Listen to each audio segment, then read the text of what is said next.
My name's Andrew Lobo. I'm the Racing Customer and Liability Manager for Entain. I think what's interesting in, say, horse racing compared to football is that every race is a unique event. Say there's a 14-runner race at Windsor. Those 14 horses will never compete under the same conditions again. Even if they all came next week and all raced at Ascot, that would be a different track, different ground, different weights. At the moment, Rachel Blackmore on the jumps is very popular. She won the Grand National in 2021, first female jockey to ever win the Grand National for JP McManus, leading owner. We will tend to see large liabilities on her mounts. You know, back in the day, everyone obviously knows Frankie Dettori. He's now riding in America, but he was always our biggest danger jockey. You know, his mounts were really popular at Royal Ascot. Horse racing is probably unique in that the odds are just so volatile. It's basically an amalgamation of hundreds of different variables that we have to consider to create the odds for an event that people want to bet on. We use speed figures, which are basically a numerical time figure attached to the horse's past performances. After my initial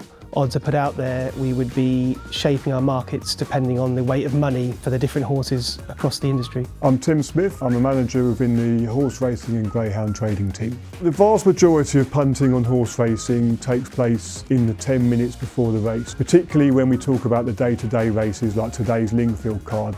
I think probably over 85–90% of business that we see on your average race at Lingfield today will be in the lead up to the race. The Grand National is absolutely unique. It's the one race of the year where I would say the overriding factor for the popularity of a horse is its name, which is absolutely unheard of for any other race. So one of our key jobs as a trading team for the Grand National is to go through the list of runners perhaps 3 or 4 days before and attribute a popularity rating to each name. So if a horse is called Bob's Great, then that's going to be one of the most popular runners on the day. And if you've got a really long French name that nobody can write out on their betting slip in retail, irrelevant of whether that horse might have a great chance of winning the Grand National, it's unlikely to be popular. So all the trading rules go out the window for that one.